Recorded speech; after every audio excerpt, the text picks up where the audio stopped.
आज सह्याद्री शासकीय विश्रामगृहावर राजकीय, सामाजिक, धार्मिक स्वरूपाचे जे गुन्हे असतात त्याच्या मागे घेण्याच्या खटला मागे घेण्याच्या संदर्भातली उपसमितीची बैठक झाली, ज्यामध्ये लॉ अँड ज्युडिशरी, गृह खातं, प्रोसिक्युशनचे अधिकारी, संबंधित सर्व जी प्रकरणं आणि अर्ज समोर होती त्या सर्व विभागातील पोलीस अधिकारी या सगळ्यांची विस्तृत 2-2.5 तासाच्या वर बैठक त्या ठिकाणी झाली। 201 प्रकरण आणि अर्ज या उपसमितीसमोर होती। त्याची कार्यपद्धती आपल्या शासन निर्णयामध्ये स्पष्ट आहे। त्या शासन निर्णयाच्या कार्यपद्धतीला विचारात घेऊन वेळेच्या आधीच संबंधित क्षेत्रीय समित्या बैठका घ्याव्यात, विचार करावा, या संबंधातली माहिती संबंधित गृह खात्याच्या विभागातून सर्व पोलीस ठाण्यांना, क्षेत्रीय विभागाला कळवून आज या 201 प्रकरणं, खटले किंवा अर्ज यांचा विचार आपण केला आणि त्यापैकी राजकीय, धार्मिक, आंदोलन, सामाजिक अशा विविध वर्गात येणाऱ्या 77 खटले मागे घेण्याची शिफारस उपसमितीने आम्ही केली। ज्या प्रकरणांमध्ये खटले मागे घेता येऊ शकत नाहीत असे जे गुन्हे, गंभीर गुन्हे जे आहेत, स्त्रीविषयक गुन्हे जे आहेत, ज्या विषयात वैयक्तिक प्रकरण आहेत, हेवे दावे किंवा गुन्ह्याचे, असे 47 खटले मागे न घेण्याचा सुद्धा निर्णय केला आणि काही प्रकरणांमध्ये या खटल्यावर क्षेत्रीय समितीने पुन्हा विचार केला पाहिजे किंवा पुढच्या बैठकीत अधिक माहिती घेऊन या, अशी अजूनची 77 प्रकरणं ही परत विचारार्थ पाठवली। एकंदरीत सामाजिक, राजकीय, धार्मिक या पद्धतीचे किंवा आंदोलनात्मक 77 खटले मागे घेतले। 77 खटल्यांमध्ये पुनर्विचार करा, क्षेत्रीय समितीकडे जा असे निर्देश दिले। 47 खटल्यांच्या प्रकरणांमध्ये ते मागे घेता येऊ शकत नाही असे गंभीर स्त्रीविषयक अशा स्वरूपाचे आहेत, त्याचा विचार नाही करायचा नाही, नाकारले असा निर्णय केला। बरोबरीने या सगळ्यात जे गुन्हे आमदार, माजी आमदार, खासदार, माजी खासदार यांच्यावर असतात त्यामध्ये शासन निर्णयाप्रमाणे आणि सर्वोच्च न्यायालयाच्या निर्णयाप्रमाणे मुंबई उच्च न्यायालयासमोर ती प्रकरणं घेऊन जावी लागतात आणि मुंबई उच्च न्यायालयासमोर जो उपसमितीचा निर्णय आहे त्या आधारावर न्यायालयाला अवगत करावं लागतं आणि मगच ती आमदार, माजी आमदार, खासदार, माजी खासदार यांच्या प्रकरणामध्ये निर्णय घेता येतो। अशी 6 प्रकरणं आमदार, माजी आमदार, खासदार, माजी खासदार यांची न्यायालयासमोर जातील, त्याबद्दलची सुद्धा भूमिका स्पष्ट केलेली आहे।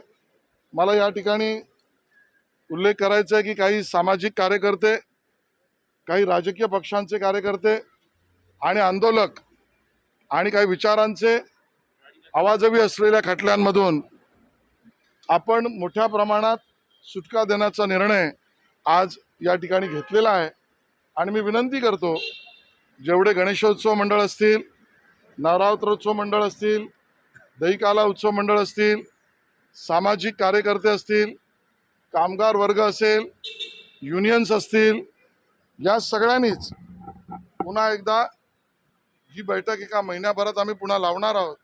त्या अगोदर शासन निर्णयाप्रमाणे अगोदरच्या प्रक्रिया पूर्ण करण्यासाठी शासनाकडे आणि संबंधित खात्याकडे आणि विभागाकडे आणि पोलिसांकडे अर्ज करावेत। या गणेशोत्सव, नवरात्रोत्सव, कोरोना काळात, दहीहंडीच्या काळात कामगार, कर्मचारी, युनियन यांनाही मोठ्या प्रमाणात या पद्धतीने आपल्याला दिलासा देता येऊ शकतो, त्यांनी अर्ज करावा। त्या विषयामध्ये उपसमितीने मराठा आरक्षणाच्या विषयात जी उपसमिती आहे त्या उपसमितीने निर्णय घेतलेला आहे आणि त्यातही समाजाला न्याय मिळावा अशीच भूमिका उपसमिती मराठा आरक्षणाच्या विषयातली विखे पाटलांच्या नेतृत्वाअंतर्गत आहे, ती निर्णय घेते। संजय राऊतांनी कालच्या मॅचवर अनेक प्रश्न उपस्थित केलेले आहेत। ते म्हणाले की क्रिकेट बोर्डामध्ये महाराष्ट्र कुठे दिसत नाही। जी पाकिस्तानची भूमिका आहे, जी हिरव्या पाकड्यांची भूमिका आहे, तीच संजय राऊत यांची। कारण संजय राऊत यांना भारत जिंकला याचं जणू काही दुःखच झालेलं आहे. जिंकलेल्या आपल्या भारताच्या यशावर आणि भारतीय संघाने जगाला जो एक संदेश दिला आणि विशेषतः कडक संदेश पाकिस्तानला दिला, या सगळ्यामुळे घाबरलेल्या लडखडलेल्या मनस्थितीत संजय राऊत भरकटलेले आहेत आणि म्हणून हिंदुस्थानच्या विजयावर या पद्धतीने शंका उपस्थित करण्याचे काम संजय राऊत करतायत. हिंदुस्थान एक आहे, मजबूत आहे, महाराष्ट्रही त्यात आहे. कदाचित त्यांना माहिती नसेल, शिवम दुबे पण महाराष्ट्रात आणि मुंबईतलाच आहे. शिवाजी पार्क मध्ये काल जल्लोष झाला. दिलीप नार्वेकरांनी टीम इंडियाचं कौतुक केलेलं आहे. ते नार्वेकरांनी जे केलं हे प्रत्येक हिंदुस्थानी करतोय. संजय राऊत आणि उद्धवजींचा पक्ष का करत नाहीत?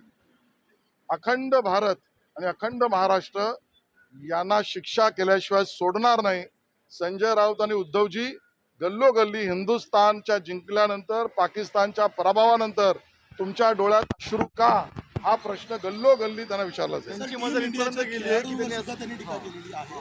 थेट त्यांच्यावरती राजकीय आरोप केलेले आहेत. दुसरीकडे सैनिकांनी पण काल आपल्याला जल्लोष करायचे व्हिडिओ आता पाहायला मिळतात आपल्याला.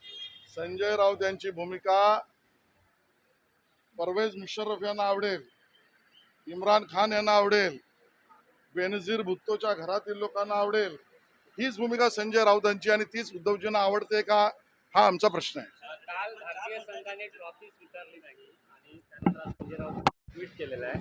ते म्हणतात तुम्ही ट्रॉफी स्वीकारली नाहीत, मात्र त्याच पाकिस्तानच्या नेत्यासोबत तुम्ही हस्तांदोलन ड्रेसिंग करता. रूम मध्ये तुम्ही आतमध्ये वेगळा वागले, नाटक करू नका. सगळी ही हिंदुस्थान जिंकल्याची पोटदुखी आहे आणि आता ज्या पद्धतीची पावलं समोर पडतायत, तुम्ही कुठल्या तरी वर्तमानपत्रात वाचलंय, व्हेरीफाय करून घ्या. इराण का इराक कुठल्या तरी देशामध्ये आता राष्ट्राध्यक्ष निवडीच्या साठी माणूस शोधतायत. तर खोमोनी नंतर कोण?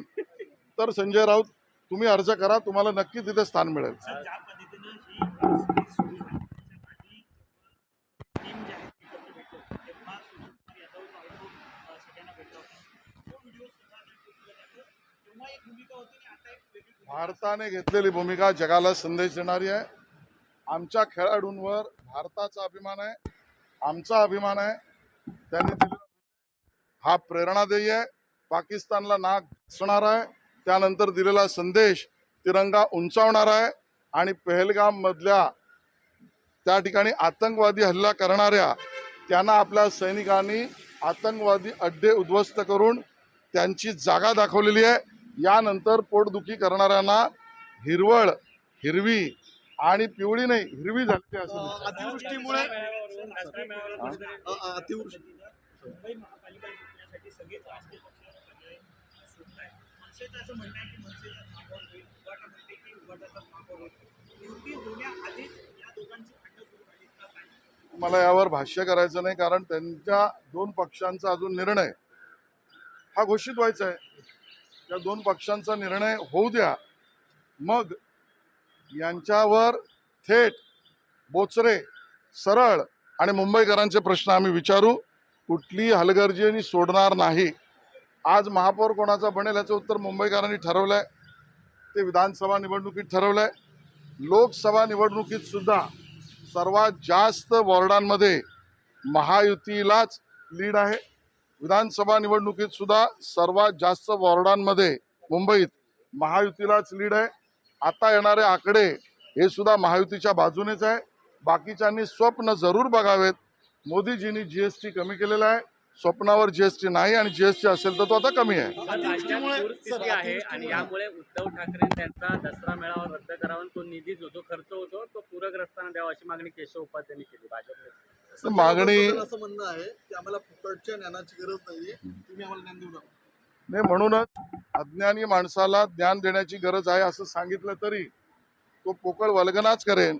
आणि त्यामुळे वल्गनावादी संजय राऊत तुम्हाला उत्तर द्यायला लागेल. केशव उपाध्यायांनी जर सांगितलंय की तो निधी तुम्ही पूरग्रस्तांना द्या, त्या ठिकाणी किमान पूरग्रस्तांसाठी काय देणार याचा काउंटर लावा. स्वतःच्या खिशातनं संजय राऊत 1,000 रुपये तरी काढणार आहेत का याची स्पष्टता द्या. याच्यानंतरच लगेच पंकजा मुंडे यांचा दसरा मेळावा होतोय, दुसरीकडे एकनाथ शिंदे यांचा दसरा मेळावा होतोय. त्यांनी देखील अशाच पद्धतीने करावं अशी देखील एक मागणी होता. ते करतीलही. हा प्रश्न त्यांना विचारा, उत्तर सकारात्मक असेल हा माझा विश्वास आहे. सर, मराठवाड्यातल्या या एकंदरीत पूरग्रस्तांच्या मदतीवर राऊतांनी ते मुख्यमंत्र्यांवर पण टीका केली की दिल्लीत जाऊन मुख्यमंत्र्यांनी बंड करण्याची गरज आहे. पंतप्रधान तरी आता पीएम जो केअर फंड आहे. बघा, संजय राऊत आणि उबाटा सेनेची तडफड आहे, जळजळाट आहे, आणि म्हणून त्यांना आणि त्यांच्या प्रश्नांना शेतकऱ्यांशी काहीही लेणं देणं नाही. शेतकऱ्यांच्या विषयामध्ये कायद्यात बदल करून सुद्धा जी आवश्यकता लागेल ती मदत सुरू झाली आहे, सुरू केली आहे. पंचनामे सुरू झाले आहेत. ज्यांना मदत करायचीच नाही ते इकडे तिकडे पळवाटा काढण्याचं काम करतात. त्यात सगळ्यात पहिले पळवाटकार संजय राऊत आहेत. सर, अहिल्यानगरमध्ये धार्मिक तणाव निर्माण झालेला आहे. पोलिसांकडून लाठीचार्ज देखील झालेला आहे. स्थिती सध्या गंभीर आहे. काय सांगाल तुम्ही? हे मला याची पूर्ण माहिती नाही. माहिती घेऊन मी भाष्य करेन. सर, मुंबईमध्ये सुद्धा याच मालाड असेल किंवा वसई विरार असेल या ठिकाणी आणि असाच प्रकार पुन्हा मग आता अहिल्यानगर छत्रपती संभाजीनगर मार्गावरती झालेला होता आणि रास्ता रोको करण्यासाठी एक मोठ्या प्रमाणात जमाव या रस्त्यावर उतरला होता. आव्हानानंतर सुद्धा जमाव मागे हटला नाही म्हणून पोलिसांनी लाठीचार्ज केल्याची माहिती आहे. नाही, मला याची खरंच पूर्ण माहिती नाही. माहिती घेऊन मी नक्की सांगेन. पण मी माझ्याकडून एवढंच सांगेन, कोण काय फलक लावतोय मला माहित नाही, त्याच्यावर मी भाष्य करत नाही, त्यांच्याकडे मी लक्षही देत नाही. पण आम्ही नक्की म्हणतो आय लव्ह छत्रपती शिवाजी महाराज. आणि आय लव्ह छत्रपती शिवाजी महाराज हे जो बोलेल, जो लावेल तो महाराष्ट्रप्रेमी आहे, अन्यथा तो महाराष्ट्रद्रोही आहे, असं आमचं मत आहे. सर, एक दुसरीकडे लाडकी बहीण योजनेसाठी KYC करण्यासाठी एक सॉफ्टवेअर तयार करण्यात आलेलं आहे. आता ते सॉफ्टवेअर हँग होतं, त्यामुळे एक IT विभाग देखील तुमच्याकडे आहे. पण कशा पद्धतीने मला याची पूर्ण माहिती घेऊ, पण जर हॅक झालं असेल त्याच्यावर उत्तरही काढू, तंत्रज्ञानाने उत्तर काढू आणि पारदर्शकता आणू. विजय वडेट्टीवार जे माजी विरोधी पक्षनेते त्यांनी राज्यपालांना एखादं पत्र दिलं की जे पुरामुळे नुकसान झाले त्यामुळे विशेष अधिवेशन द्यावं. सरकार मात्र या संदर्भात पाठपुरावा केला. नाही, या विषयामध्ये माननीय मुख्यमंत्री महोदय निर्णय घेतील. अधिवेशन घ्यावं न घ्यावं, कुठल्या परिस्थितीत घ्यावं, मदत करावी, मदतीला प्राधान्य द्यावं की सर्व यंत्रणा इथे आणाव्यात, याचा विचार केला जाईल आणि त्या विषयावर माननीय मुख्यमंत्री महोदय निर्णय घेतील. चला.